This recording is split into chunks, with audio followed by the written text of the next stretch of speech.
Alright, hi guys, welcome to the first lecture of the series of marketing management. In this introduction to marketing management lecture, we're going to be learning about how to start marketing management, what are the major features required within them, and in the whole lecture series, we're going to be learning how to set marketing strategies, pricing strategies, online marketing strategies, and much more. So, to begin with, we're going to start with the basics of marketing management, its definition, what are required in them, looking at a few examples. These are the first few things that we're going to look at in our today's lecture. So, let's start with the same. So, the first thing up, let's just look at this one marketing strategy or logo, for example. So Nike just begins with something called just do it. It's not marketing its product. Now they're not marketing their product here at all. They're just marketing a trademark in a sense. They're just marketing a set of words to say something as a way of life. So every Nike ad that comes up, they're not marketing a particular product of Nike. They're majorly marketing just how they feel that a person experiences wearing their shoes. So if you look at one of their advertisements, you would generally see that okay, they are marketing how a person would feel or how a person would experience by wearing their particular shoes. So this is their way of saying just do it is the kind of experience that a person should have while wearing Nike shoes. That makes them feel motivated, that makes them feel empowered, and so on. So this is one simple example where we can see a company having their own marketing strategy without any technical specification of their product. And one more is, let's say, an example of share a coke with your friend. Now, this was pretty much a popular one where they would write the name of a person or share with a friend or something like this on a bottle of coke that you may buy. So this was a way to make sure that marketing would be done and customers would also like it in such a way that they send it to their friends or they share it on social media or they market it themselves to other people. So this became an example of how an organization had their own consumers market their products. So just like this, we're going to look at this one more example. That is, another example is lead like a girl or throw like a girl or swing like a girl by PNG. So they wanted to overcome this age old line, like whenever a person says you swing like a girl or you throw like a girl, it means that a person is weak. So they wanted to prove it in a very opposite way, that whenever a person says something like this, that means a person is very strong. So to do this, they made their own marketing strategy to build a customer oriented message as well as a message to the society as well. This helped in a way to build their brand as well, and it also helped in a way to make sure that they are getting a customer base to talk about their products, and they're getting more and more women to buy these products as well. So the other one I would like to look at is also there is PNG, which made a thank you mom tagline as well, where they celebrated um, mothers having to endure so much difficulty to raise a kid and the happiness they get through their success in the future as well. So this was again a message oriented towards the entire community, as well as to also state that they produce products which can be used by a lot of mothers all over the world and a lot of women all over the world. So these are some sorts of marketing strategies that a lot of companies have used. But what we're going to focus on to start with is, first up, what was the purpose of these campaigns? You guys can see that the first point is that they are aiming to build customer engagement and relationship. They're aiming to get with customers. They're aiming to bring their own organization in notice with customers and have customers talk about their product. If it's share a coke, customers are sharing a selfie while sharing a coke with a friend over on social media. If it's PNG, a person is gifting a PNG product to their mom, to a woman, and sharing the same thing over on social media. It could be any of these where a company is looking for engagement with customers by providing marketing strategies which will have the customers respond back to them and hence gain the relationship. And you guys can also observe that except for the Coke ad, none of these campaigns talk about technicality of the products. They're just talking about the organization and sending a message of how their products or services are an experience, or how their products are helping indirectly within the marketing campaign. So this is one such purpose of why these campaigns are provided, so that people remember them, people remember the products, people remember the company, and people start engaging about this, so that there are more people who get to know about these companies. So, to start with, let's start with a simple thing. There's what is marketing. So, there are a lot of different definitions towards marketing to start with. So, there's one definition by Peter Drucker who says that marketing is a business as seen by the customer, because a customer does not see a product being developed. A customer does not see all of these aspects of supply chain and everything, which are only visible by a manufacturer, whereas the customer only sees how a product is marketed. So that marketed product itself becomes the entire business for the customer. That's the customer's point of view essentially. Or there's another definition, that is marketing is a process by which companies create value for customers. Value as in companies may expose their products to the customers who would be or would not be willing to buy them. And if they are, the company would build a strong relationship with the customer and then get a value in return, or capture value in return from the customer, for example monetary benefits. So in short, marketing is just engaging customers and obtaining a profitable relationship for any organization. So if you have your own organization, you want to market something, you're looking to engage customers, you're looking to gain customers or have customers talk about your product and then have them buy it, so that you're having a profitable relationship with the same. So this is in short what marketing is. You can also define marketing in various different ways. So as by American Marketing Association, marketing was defined as the activity or set of institutions and processes as well for creating, communicating, delivering, and exchanging offerings that have value for customers, clients, partners, and society at large. Now, this definition has a lot of things within it, which where each part makes sense once we look at them. So, marketing is an activity, it's a set of institutions as well, and it's a set of processes as well, where you create something, maybe a product, and you communicate about that product with the customers, and you deliver it to them in exchange of monetary benefits. And you make sure that the products or services that you have delivered have value for the customers or clients or partners or whoever is the person that you're providing this to. And marketing could also be defined in these terms. That is, it refers to all the activities a company does to promote or sell products or services to consumers.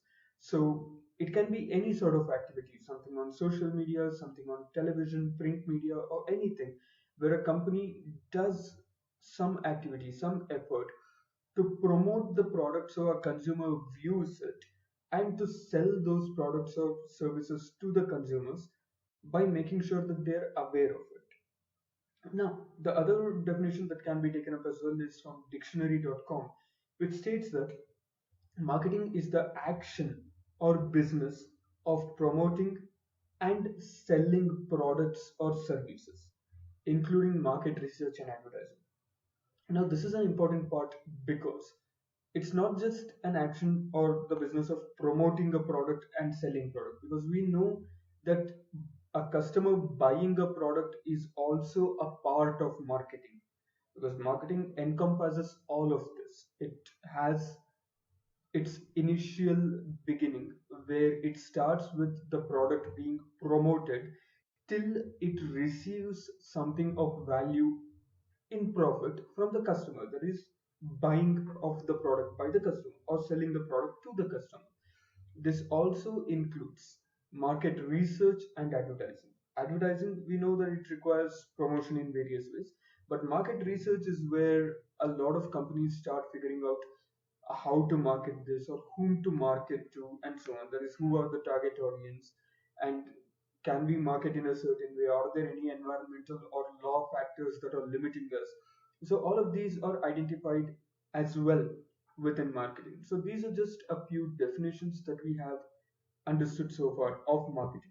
So going ahead, we'll look at what a process of marketing consists of in detail. So the first would be to understand a customer's wants or needs. So without knowing what a customer wants or what a customer requires, a company cannot market a product efficiently. If you don't know whether a customer requires a product, marketing it doesn't make much sense. You have to make sure that this particular customer will like it, hence will market it to them. So once you have an idea of what a customer requires, is the exact product or the service that you're providing, then comes the process of designing the customer value driven strategy for marketing. So this is where you have your marketing team or lead provide a strategy or an idea or a complete set of process from where you can provide this product in a certain way to the customers so that it engages them and gives you the value back. So how are you going to do that? What steps are you going to take up is something that is planned in this design right here. Followed by this, whatever has been planned, it could be something like share a coke, or it could be something like a PNG ad campaign, whatever it could be. That particular marketing program is constructed, it's created. So once it's created and deployed, the organization waits for the customers to engage either positively or negatively. So once the customer engagement is obtained, then comes the major part, that is returning or capturing value back from the customers or capturing returns back from the customers so that the company ends up in a profitable relationship with the customer. So this is in short the process of marketing. Let's look at a few of these right now. We're not going to look at constructing marketing program for this session. We'll be doing that further on. But first, for now, let us look at four other steps. So the first thing is understanding the customer's wants and needs. Now, to understand this, there are three different categories that come up in this: needs, wants, and demands. Now, when it comes to needs, these are basic necessities that a customer absolutely will require, will buy. There could be something like food, clothing, shelter, and recently added as education and healthcare. These are pretty much what we call as needs of a customer. So when it comes down to needs, it could be something like a need as in a chair, or a need as in a set of clothes, or a need as in as of late a smartphone is an absolute necessity for most of the people. Let's assume a need as in a smartphone.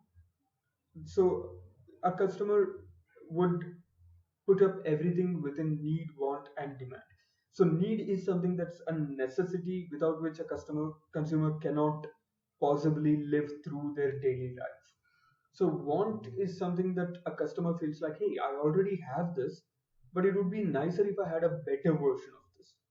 Let's say, for example, a customer already has, let's say, clothing, but a customer may feel like, hey, I have this clothing, it's good, it helps me during my let's say they have a jacket which helps them during winter or rainy season or something like that, but the customer may feel like, hey, I have this jacket, it's pretty good, it protects me during rain and everything, but I wish there was some more designs in it, I wish it was better, I wish it had a visual appeal to it, or something more than whatever it could be. So this may come up as want. So it could be better product, better house, better clothing. It could be anything in a better way. So let's say a need is a simple mobile device which can make a call and receive SMS for you. Whereas a want is a mobile device in which you can start gaming and you can start video calling and everything. That may be a want. Now demands are where premium need, premium wants come into picture. Now there's a big gap between want and demand. Now let's take for example, I need a vehicle to go to work. So I may end up buying a bicycle or a simple bike. But let's say I want something better. I want to make sure that I'm safe and secure when it rains and everything, and I want a good looking car, a really good looking car. So I may end up going for a really good looking car. But when you go from want to demands, you're going to see that there's a shift from just something that you want to make your life better to something that is premium, which is much more than wants. Say, for example, I go to work, I need a car, I need a good looking car, which is a want by me. But instead of a good looking car, let's say I want a Lamborghini, for example, or a Porsche, which is one of the best cars that I want, or I demand, or I desire, and I need, or want, or demand to have it. So these are the differences. In one simple product, let me explain the same differences.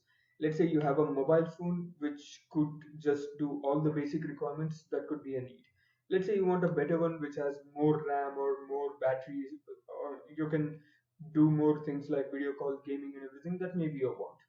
Let's say you want a much better phone with something like 400 megapixel camera, which may or may not be useful for you at all, which may have a diamond back cover and everything, which are premium, which are not even wants. So those come under demands.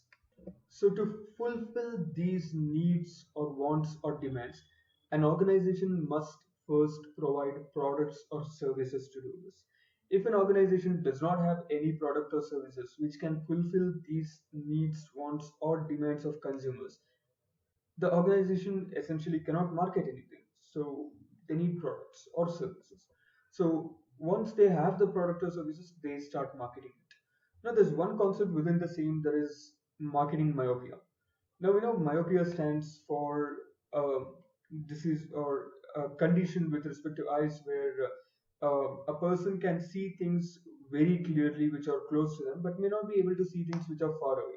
So just like this short sightedness in a metaphorical term is termed as marketing myopia, where to define short-sighted and inward-looking approach to marketing that focuses on the needs of the company instead of defining the company and its product in terms of the customer. Observe this very clearly. It's a short-sighted way where some organization are marketing a product from their point of view instead of looking at what customers require or what customers may need. So this, in short, is called marketing myopia, and it may lead to failure in long term or failure in the future, because a company is looking only from their perspective. They are not looking in long term goals. They're not looking at whether whatever they are selling are required by the customers or will be used by the customers and so on. So for example, one of the few examples we can provide for this is Nokia. So Nokia company had a huge share in the smartphone industry with their initial Symbian OS, Java-based operating system, and so on. But once Android and iOS came up, those phones of Symbian OS and everything were not stopped, and Nokia did not change to Android and iOS immediately. They continued with their product. They continued with their point of view, even though customers were more interested in Android and iOS. So this led to a downfall of Nokia, at least for a short period of time, after which they bounced back by getting back into the smartphone industry with Android and so on. So one more example is Kodak, which was a huge deal when it came to cameras, but they did not look at long-term future in getting digital cameras, where Sony overtook them. Now Sony is the biggest one in the entire world.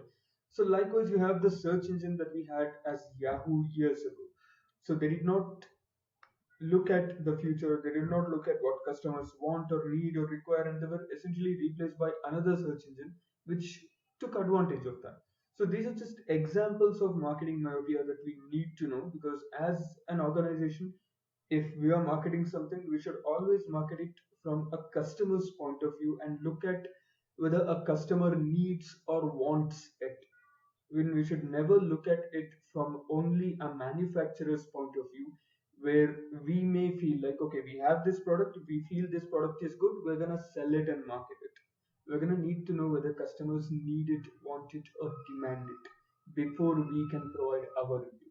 So this is where marketing myopia comes up to show that it's a real downfall to look at marketing only from a from an organizational perspective. So how do we overcome marketing myopia? So one way to do it is, do not just focus on the product. Do not just focus on the product in a sense from manufacturer's perspective. Focus on the product from a customer's perspective. Where will they use it? Where will they need it? Do they need it? Do they want it? And focus on their experience with the product if your product is a want or a demand. Like for example, Nike with their Just Do It and so on. And always look further. It's exactly what's opposite to myopia. An organization should always look forward towards research and keep figuring it out how they can improve their product in order to serve the customer better. Let's say we have a mobile device company and we just market our mobile device, and people use the device, but they like everything. Let's say they like everything, including the battery, the speed, the performance, everything, but its camera at night time is absolutely grainy, which a lot of customers absolutely hate. So the next research I want to do is not to increase the battery, it's not to add more RAM or create a bigger display or so on. It's to make sure that camera is better. So we always have to keep looking at customer feedback and look forward. One of the example is Amazon Go. I think I hope you guys already know Amazon Go, which is kind of, I can say, a future of retailing where you go into a shop, you buy whatever you want, and you just go out of the shop. You take whatever you want, you just get out of the shop, and it automatically bills your account. You don't have to wait for check-in, check-out, or check-out, or bill encounter or anything like that. So this could be a future of a regular grocery shop or something like this. So marketing myopia can be overcome by looking at customers' perspective and by researching further on about what customers require from an organization. So to understand this, how do we measure customer value and satisfaction? Or how do we find out whether a customer values our product? If we are having our own organization, whether a customer values our product or service and whether they are satisfied with it or not. So to understand a customer value, we are going to go through a customer value, customer lifetime, and so on formula later on. But before that, one thing in terms of marketing to know customer value in short is with expectations. Let's say we market a mobile device and we market it in a very modest way. So in a very modest way, as in we market it so that people don't get high expectation towards this. So when people have very low expectations about a product, they may not be willing to buy it at all. And only those who buy it may realize the value of it. Like you just market some phone as this phone has so many features, that's it. It's for this price. But on the opposite end, when there's high expectation, you market that phone as the best ever smartphone in that price range, immaterial, or with so on words and statements. And the expectation is so high that if you're unable to fulfill it, if a customer does not feel like for all the expectation you have given, you have not delivered a product with respect to all those expectations, customer may feel cheated out of their value. If it's way too low expectation, customer may also feel cheated, like that is too high a cost for a modest product. Or if it's high expectation, the company did not deliver what they said they would deliver for that price which I gave to the company. So an expectation for the customer should be managed in the right way. And the next thing to know whether a customer is satisfied or not is always to figure out whether a customer is one-time customer or a returning customer. If a product is only bought once by those customers, you can always figure it out by getting to know whether the customer provides positive reviews or negative reviews towards these products. So, and the entire aim of marketing is to gain customer relationship or is to create customer relationship. So, marketing's main aim or motto is to make sure that your organization is known to the customers, your products are known to the customers, and customers are now aware of your product, the value of it, and may just buy it. So that is the major aim of marketing. So it is to deliver whatever you feel like is the value of your product via marketing and then gain customer relationship. This can be done by sample distribution, by online marketing, by video, social media, or television, print media, any sort of marketing. So the first thing we need to know about this is to know who are your potential market, who is your potential buyer. If as an organization I do not know whom to sell my products to, I don't know whom to market it to, I don't know whom to send personalized messages to buy it to, I would have no idea. So the first thing to always work on is to identify who are your potential buyers. If you're selling something for as toys, your potential buyers are kids. If you're selling something else, your potential buyers may be somebody else. If you're selling luxury products, could be demand products, your potential buyers are some other people who have enough leisure time to afford those things and so on. So the first thing to do to identify whom to target and to know who is our target audience and how do we target them. So to understand whom to target, there are many factors that may affect it.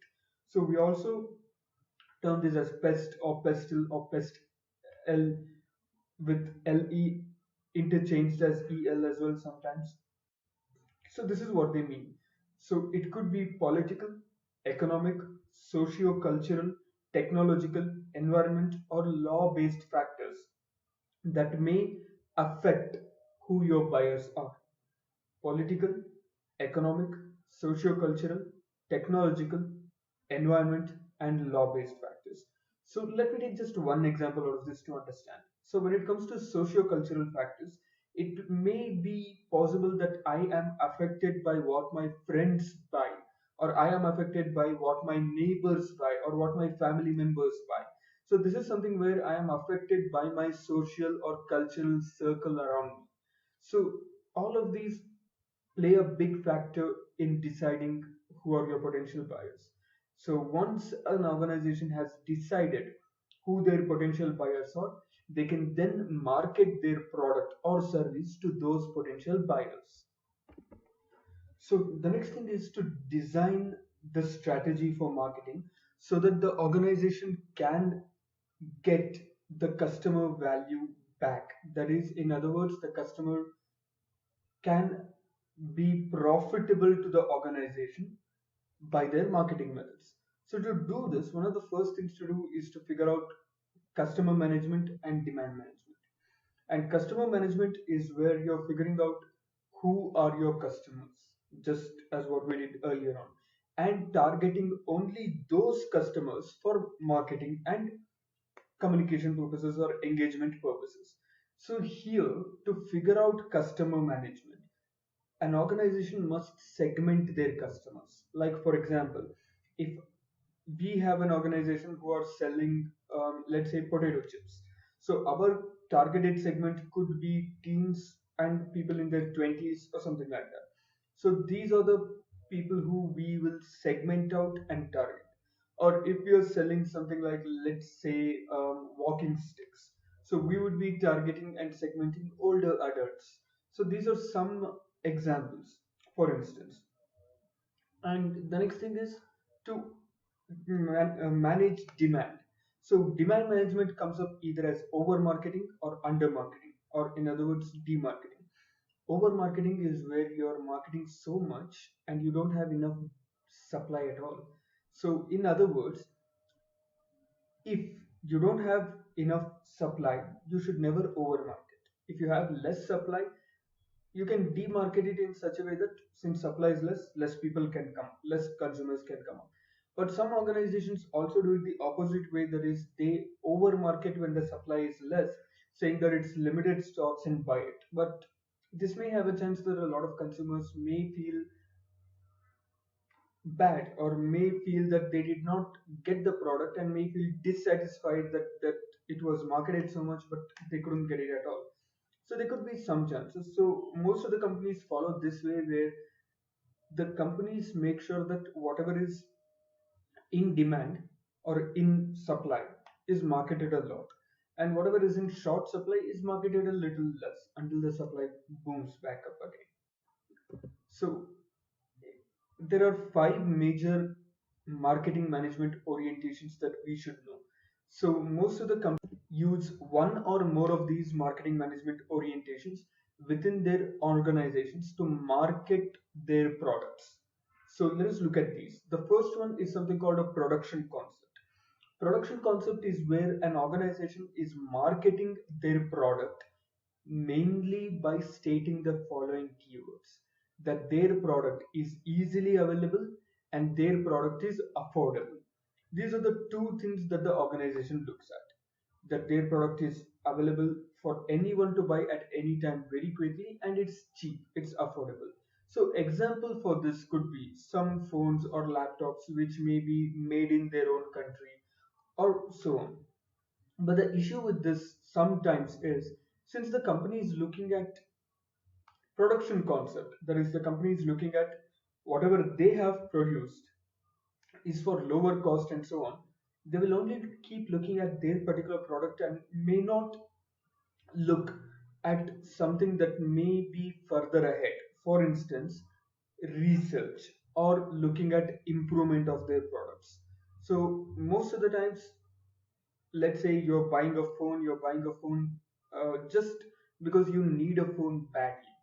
So you're looking at an easily affordable phone or a phone which doesn't cost too much. So in that case, when you're buying a phone just because you need to buy a phone very quickly and it doesn't cost too much, you're looking for something that's affordable, something that's easily available. Some marketing organizations which particularly market their products because they are cheap and easily affordable. Whereas the next way is where a company markets their product not based on its easy affordability but based on its quality, which may be higher cost as well, but based on its performance and quality. Let's take, for example, let's say a company is producing the best quality floppy disks of the highest quality, which last for an entire life long and they don't get scratches, data is not lost, and so on. But there comes a question: is that product needed? Is there a customer segment for that product? Is that product even to be bought on demand at least by people? That's one thing that's needed to be known. Right now, when the market is flooded with storage devices like secondary storage devices, SSDs, sorry, I mean solid state drives, SSDs, and a lot of secondary storage devices like thumb drives and so on, it's not likely that a company would be selling floppy disks profitably at all. So one of the issue with any product concept is that whether it is needed. So when a company brings out a car which is the best quality, best performance, and so on, so it may be bought by a few people, but the same company brings out a best something else. Not every customer may be willing to buy that, even though it's the highest quality. Not every person will be willing to buy it because their need may not be with it at all. So the third way of marketing management is through selling concept. Now this is where a company does not look at the fact whether a customer wants, needs or demands the product. They don't. They just market the product to such an extent that you will be willing to buy that product at least once. And if you didn't like it when you buy it, you will still see so many marketing strategies of it, so much marketing of it, that you may be tempted or be willing to buy it the second time. So this is the selling concept of marketing management orientation, where let's say for example soft drinks. Now soft drinks have a lot of marketing. It could be radio advertisement, newspaper, television or billboard advertisements. It could be any of these. So they have so much marketing that a person would just sometime in the future look at it and be like, hey, yeah, let me give this a try. Let me just buy it. So the person essentially buys it. Now the problem, only issue with selling concept here is you're marketing so much, hoping that people will buy it.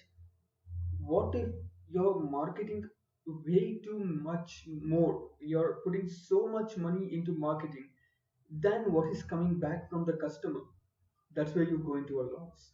So this large scale selling or marketing is only valid when customers would eventually feel like, hey, I've seen this so many times, I've seen this everywhere, let me just give this a try, why shouldn't I give it a try? So this generally works for something that's slightly lesser cost, so that a customer may feel like, hey, I'm just gonna buy it, it's low cost anyway. So it could be something like this, which could be an added advantage as well. So the other two ways are marketing concept and societal marketing concept. So marketing concept is where an organization looks at the needs and wants of customers and only then market certain products. Without looking at needs and wants of customers, they don't even go into research of development of such products. Let's say, for example, McDonald's or Pizza Hut or something like that, any fast food chain restaurants, they get new products or so on only by the customer need and want. If the customer feels like they need certain kind of burgers or products or something like that, that's when they start to manufacture it. So this is purely based on needs and wants of needs and wants of customers. If an organization, if a manufacturer markets something without perfectly understanding the needs and wants of customers, by missing something out, every research, every marketing done may go down to waste just because they did not understand customers' needs and wants perfectly. So this is one example of marketing concept. And the other one is societal marketing concept. So societal marketing concept is where an organization looks to market their product first to deliver a value for the customer, and second to impact the society in a positive way. Now what I mean by impacting society in a positive way is that the organization is looking to provide something which affects the future generations or affects the environment or the society positively. Like for example, organic foods which are made without using, let's say, fertilizers, and they don't do carbon emissions, and they only sell it in such a way that they are using or minimizing carbon emissions by selling it through, let's say, bicycles or something like that. It could be any simple thing like this, or it could be something where an organization is donating all the profits of a certain product for a societal cause or something like this. So these are some things that come under societal marketing concept. Then again, one of the issue is pricing. The pricing of the product must be managed in such a way that the impact to the society is provided along with profitable value to the company for the company to sustain itself as well. So the next thing after the entire, let's say, marketing strategy is deployed and the marketing is done, is to engage the customers. So the main aim of the marketing strategy is to engage the customers anyway. So to engage customers, we use certain metrics. So one of the metrics is called a customer perceived value. Now, a customer is only willing to buy something if they perceive that the product is of value. Let's say, if you want to buy a phone, you would only be buying that phone if you feel like that phone is worth that price, or if you would only be going to a fast food chain and getting something if you feel like it's worth that price. If you feel like it is overpriced, you will definitely not be buying it. If it's underpriced, then yes, but overpriced, definitely not. So this is where we come up with a formula that is benefits divided by costs is greater than 1. Benefits should outweigh costs, not from a manufacturer's perspective, but according to a customer's perspective. According to a customer's perception, benefits of that product should outweigh the cost of the product. That is the only time when a customer will be willing to buy. So, identifying whether your product fits a customer perceived value or not is important. If it fits, which target does it fit to? Analyzing all of these are a big part of it.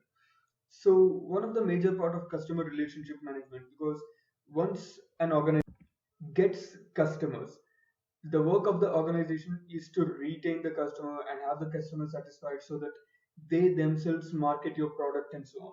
So this is done by measuring customer satisfaction, as in how happy customers are with your products, with your services, and the capabilities or the um, delivery or product or service, whatever it is that is done, if a customer feels satisfied or not is to be calculated. And how do we calculate customer satisfaction? It's pretty much done through the way of finding out whether the customer still likes the product after using it once, after using it for a month, after using it for a year, or whenever it could be. Will the customer still be willing to buy such a product? Will the customer still like such a product? Identifying all of these comes up as a part of customer satisfaction. You guys may have seen most websites will whenever you buy something, after 30, 60, or 90 days, they would send a mail or message to you saying, "We hope you're satisfied with our product. How likely are you to recommend it to others? How likely are you to buy it again if you like it," or something like that? They will share a query, they will share a survey to understand more about your customer satisfaction. Once they get the responses, they analyze it, they work on it, and they perform research on the same as well. So this, in short, is to find out customer satisfaction, and hence manage your marketing as well as the product to make sure that the customer perceived value is above one. That is, the benefits do outweigh the costs according to the customer and they are satisfied. So most organizations look for customer engagement. That is, most organizations look for customers to talk about their product with others so that they get more views, they get more exposure, as well as customers to talk about their products with themselves so that they get to understand what is the customer feedback as well. So the traditional way of engagement with customers was through surveys, was through manual surveys where they would have focus groups, they would have surveys to identify whether customers like something or not. Now it's pretty much modernized where a customer engagement can be provided within just a click through social media like Twitter, YouTube, Facebook, Instagram, and more. So we're going to look at digital engagement a little more later on. But before that, let's look at customer generated marketing. Customer generated marketing is a very unique and sly, some can say, but a very unique way of marketing your product through customers. You're not spending to market your own product, you're not investing to market your own product in, let's say, TV, print media, or so on.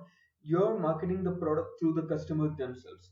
Like, let's take a few examples. The first one, let's say you may know this, that a lot of companies would put this up out their social media by asking you a question as, what would you like to be our new product, or what would you want to have as our new product?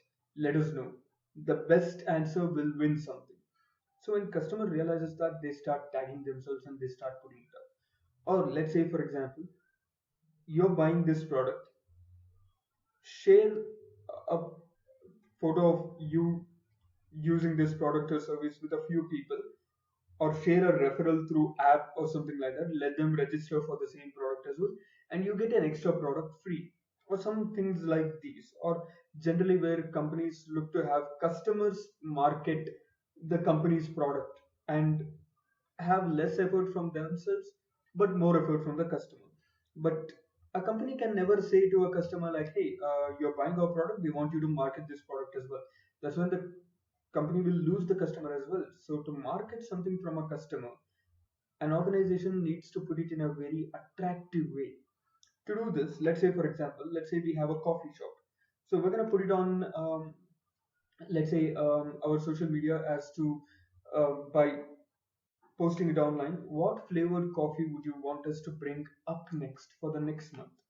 And I can put up something like, for 1 month, whatever coffee flavor, whichever coffee flavor that you guys post that we feel is the best, we will give special incentives towards you, or we will provide 1 cup every day for free for an entire month, or something like this. So once people start doing that, once an organization starts doing that, customers will start to share the same as well. Customers will start to upload those comments, upload their responses, so that they feel like, hey, I may win something from this, I may also get something from this, and start working on it. So it could be some benefits like that, or it could be some experience incentives as well. Where, let's take an example of share a coke. So this is where share a coke is where a person just gets a name and shares it with someone and just posts it on social media or something like that. So this is where a person is not getting any monetary or any other sort of incentive from this, but they're just getting an incentive in terms like, by sharing this, they're getting a personal satisfaction that, hey, I just shared my coke with this guy, and they just post it. So this could be one other way of personalized customer generated marketing as well. So one more example that I want to take up is something that was brought up by Starbucks a few years ago. I think it was about 8 years ago, something like that. I'm not entirely sure. So Starbucks came up with an idea where any person who's buying a cup of coffee or cup of tea, whatever it could be from Starbucks, can doodle something on the Starbucks cup. So the cup has one logo of Starbucks with white colored paper surrounding everywhere. So they wanted people to doodle around that logo everywhere else, and whichever was the best doodled um, drawing that was there, once they post it on social media tagging Starbucks, they choose the best one and they provide some rewards as well. So this was one of the most famous customer generated marketing done by Starbucks as well. And another one that was done with over I think around 30-40,000 plus responses was Tourism Queensland, where Tourism Queensland posted online that they will be sharing free tickets to go to Queensland to whoever responds to a certain question. So they started posting certain question and have people respond to it. And people not only got to know more about Queensland, people got to know more about tourism in Queensland, which at least made them think that, okay, in the future, I may be willing to go there as well. So this gave them a lot of reach just by customers marketing it themselves. So this is one example of customer generated marketing as well. So the final thing that comes up is to capture customer value. So essentially, the entire process of marketing is to obtain something of value back from customer in a process of exchange, in a process of exchange of some goods to obtain a value in terms of monetary benefit. So to capture this, let's look at a few metrics. So there's one thing that we call as customer lifetime value. But before we go to customer lifetime value, let's look at loyalty and retention. So let's say, for example, we have a coffee shop and a customer spends, let's say, $25 every week within this. So if we retain that customer who spends $25 every week for a whole year, we are earning $1,300 annually with that customer. Now, apart from earning, half of it may go for the product itself, some of it may go for marketing towards that individual customer, and so on. But essentially, retaining customer in terms of repeat purchases will provide the organization with a lot of benefits, especially monetary. So in this case, to retain customer, a company needs to obviously provide good product or quality, good product service of good quality. So along with product or service of good quality, the organization should also market it well to the customers and make sure that the customer is satisfied, along with making sure that the customer perceived value is greater than one. If the customer feels he's being cheated or fears being cheated, that is, their benefits are not worth the cost that they're paying, they won't be willing to spend $25 every week further on. So this is one example that I'm just taking. So a lot of companies put up loyalty bonuses. That is, for every 5 cups of coffee you purchase here, the sixth one is free. Or loyalty programs that they provide special services for those customers as well, and offers to those customers. That is, if you're buying 10 cups of, or if you're spending so much, the next time you're for each cup of coffee, we'll take $1 off from our side, or something like this. So to work on all of this, companies calculate something called a customer lifetime value. Customer lifetime value is the worth of a business, sorry, is the worth of a customer to the business. over the whole period of relationship between the customer and the business. Let's say we are having a shop or we are having our own, let's say, coffee shop, and a customer keeps coming every day. And let's say customer comes up for 6 months and stops coming after that. So my customer lifetime value for that particular customer will be calculated for 6 months in total. So in short, customer lifetime value is calculated with this formula. That is customer revenue per year. For every year, how much does the customer earn, or how much do we earn from the customer, multiplied by the duration in years. If the customer is staying for 5 years, we're going to multiply each year's revenue with 5 and so on. So once this is done, we're going to subtract total cost of acquiring and serving customer. So for acquiring the customer, you may have done some marketing, you may have spent some money, and total cost for serving the customer, you have spent a lot as well. There is the coffee cup, there is the entire product of coffee, the price for the milk, coffee, and everything, and so on. So once you subtract them, you're getting the essential down to the value, that is customer lifetime value. How much are they worth? If this goes into negative, then that means the company is losing money to the customers. It's not a profitable relationship to serve that customer at all. So let's take this example. Let's say a customer's revenue per year to an organization is $500.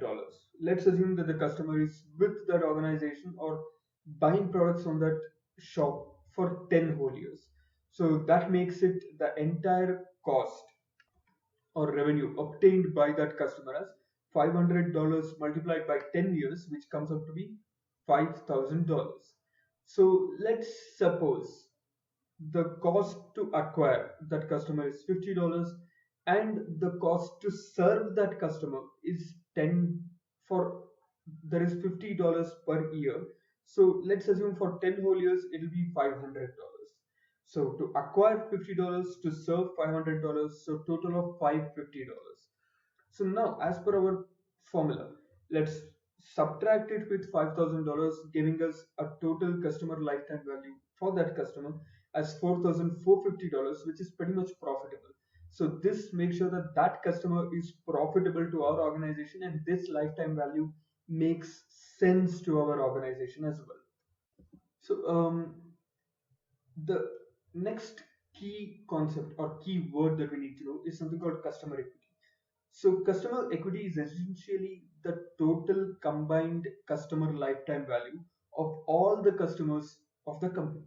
Let's say if our coffee shop had about 50 customers, we are calculating customer lifetime value of all those 50 customers, we are adding it. That gives us the customer equity of our company.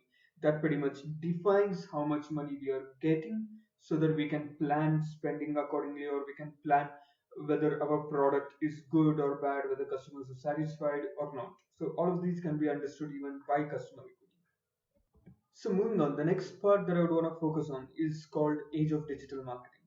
Now everything's digital over here. The whole world of marketing is analog, very less. In other words, print media is very less. There are a lot of, let's say, newspapers, magazines where print media is still active and there's a lot of marketing, but digital marketing provides a whole new avenue of customer engagement. You cannot engage a customer with just an advertisement over a paper, but you can engage a customer with a video where they will respond, they will share as well. So this is one way where digital marketing has become a major advantage for every organization. So they essentially follow these things: follow a company, share their details, subscribe to their channels or their platforms, like their posts, their shared tweets, or could be anything. So based on these, an average internet user has around 7 to 8 social media accounts. It could be things like Twitter, Instagram, Facebook, WhatsApp, and so on, or Pinterest, could be anything. So an average internet user has these many social media accounts. So there are 7 to 8 social media accounts where a company can target their customers. And it's not that if I am following a company, I'm only looking at their products. I'm only talking about them. It's not particularly about it. So followers are not the only ones who are talking. So a person who's not following a social media brand online even talk about that brand a lot. So this happens 96% of the times. And we also see a lot of ads on social medias that is particularly targeted to individual preferences. Like, for example, if you have just Googled about, let's say, raincoats, the moment you open up Instagram, you're going to see an ad about raincoats. So, all of these are individualized ads that keep happening on a daily basis in our lives through digital marketing, which we don't even know much about. So, it could also be something like you've just watched a YouTube video about a mobile device. The next day, once you're browsing Instagram, or the next day, once you're browsing, let's say, Pinterest, or again YouTube, you're gonna get more about these products in ads themselves that are very clear, and you're marketing these products. So on an average, we consumers spend just above 5 years on social media. So it could be everything. It could be Facebook, Twitter, WhatsApp, anything else. So all of these lifetime average counts to a lot of time per user. So these are used very wisely by agencies for marketing as well. And if you guys are unable to see the last point that says that 80% of Instagram users follow at least one business profile. Now, 200 million of these users, whoever are following at least one business profile, keep checking what their favorite brands are doing. They keep checking what their favorite companies are up to as of late. So this helps customer engagement a lot. And having a digital marketing is pretty simple way to make sure customer engagement is huge, because everyone has some sort of social media account, and targeting individually has become much easier due to tracking cookies and so on. So with all of these, digital marketing has made its way to make sure that individual preferences or individual marketing is done in a very wise way.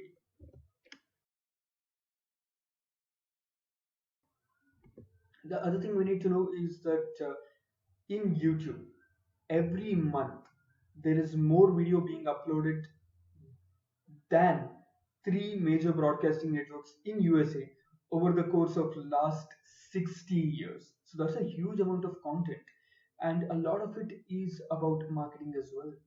And there's a lot of space on Twitter as well. We know that there's over a billion accounts in Twitter already, and only a small portion of them are active, but that's still a huge amount of people who keep talking about um, presence of products every day.